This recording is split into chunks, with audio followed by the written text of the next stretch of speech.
और ताइवान से यानी कि ग्राउंड जीरो से हमारे सहयोगी प्रणय उपाध्याय हमारे साथ जुड़ चुके हैं। प्रणय, एबीपी न्यूज की टीम यानी कि आप सबसे पहले वहां पहुंचे हैं, क्या हालात वहां पर देख पा रहे हैं, क्या तस्वीरें?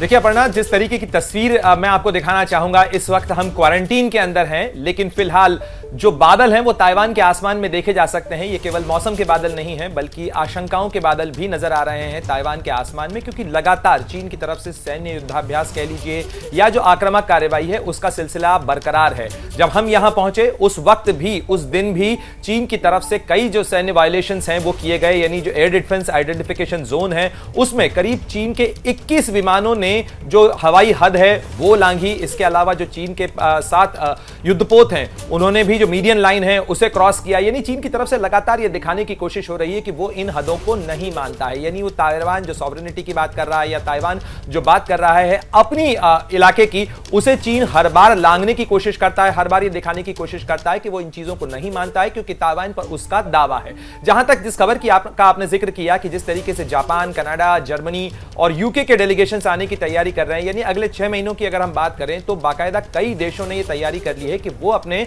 डेलीगेशंस यानी अपने जो संसदीय दल हैं उन्हें ताइवान भेजेंगे। हालांकि ये कोई पहला मौका नहीं है, इसके पहले भी कांग्रेशनल डेलीगेशंस अमेरिका की तरफ से आते रहे, संसदीय दल अन्य देशों की तरफ से आते रहे, लेकिन सबसे पहले जो ताइवान का या चीन का पड़ोसी है जापान, उसने यह ऐलान किया है कि अगले हफ्ते सोमवार से बुधवार तक उसकी जो ताइवान और जापान की जो फ्रेंडशिप कमेटी है, जो संसदीय कमेटी है, उसके सदस्यों का एक दल आएगा जो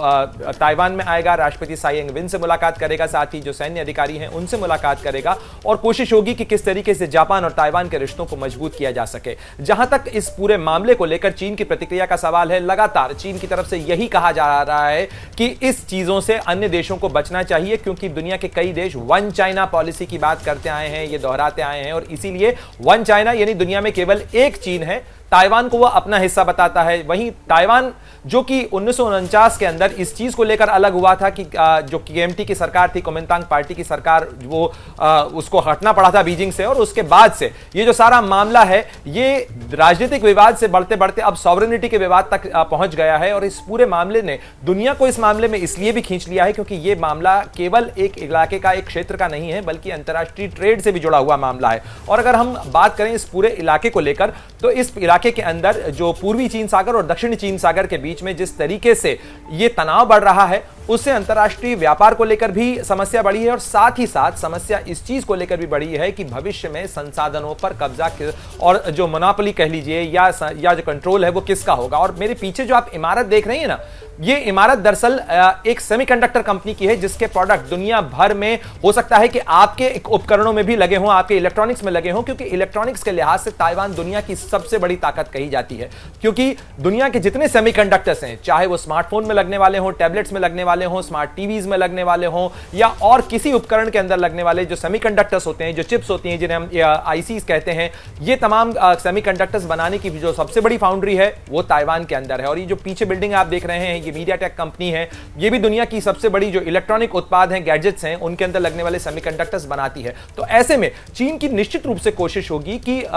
इसके ऊपर, उसके संसाधनों के ऊपर इनका कब्जा हो जाए, चीन का कब्जा हो जाए। और निश्चित रूप से चीन के लिए बहुत जरूरी हो जाता है कि भविष्य की टेक्नोलॉजी को अगर वो दबदबा अपना बनाना चाहता है तो वो सेमीकंडक्टर इंडस्ट्री को भी कंट्रोल करे, और यही एक वजह है टकराव की भी मानी जा रही है, जिसके कारण चीन की तरफ से पूरी कोशिश हो रही है इस चीज को लेकर कि वो ताइवान के ऊपर अपने जो दबाव है उसे साबित कर पाए। लेकिन जहां तक अमेरिका का सवाल है, जापान का या दक्षिण कोरिया का सवाल है, और ये सवाल केवल ताइवान को लेकर नहीं है, सवाल इस चीज को लेकर भी है कि चीन ने जिस तरीके से विस्तारवाद की नीति अपनाई है, जिस तरीके से दक्षिण चीन सागर में, पूर्वी चीन सागर में, चाहे फिलीपींस हो, चाहे वियतनाम हो, लाओस हो, कंबोडिया हो, इन तमाम देशों को, खासतौर पर जो आसियान का मोहल्ला है, आसियान का जो कुनबा है, उसके कई देश इस चीज के दबाव को महसूस कर रहे हैं। जिस तरीके से चीन का विस्तारवाद सामने आया, चाहे स्पार्टले आइलैंड का मामला हो या पार्सल आइलैंड का मामला हो, या जो सेनकाकू आइलैंड को लेकर जापान के साथ उसका चल रहा विवाद हो, या कृत्रिम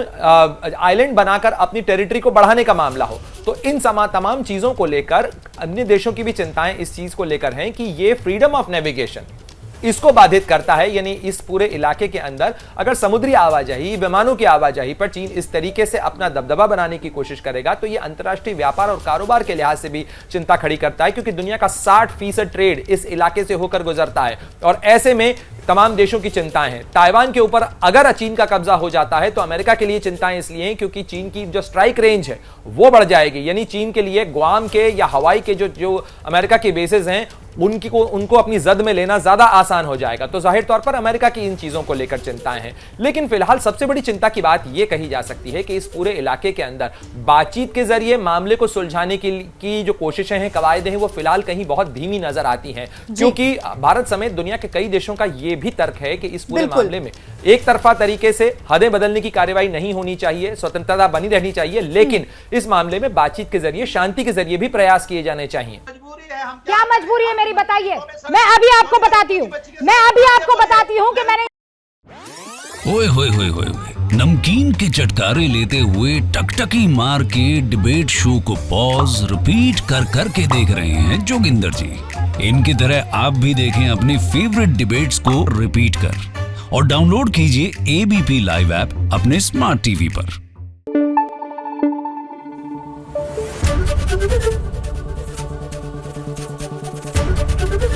एबीपी न्यूज आपको रखे आगे।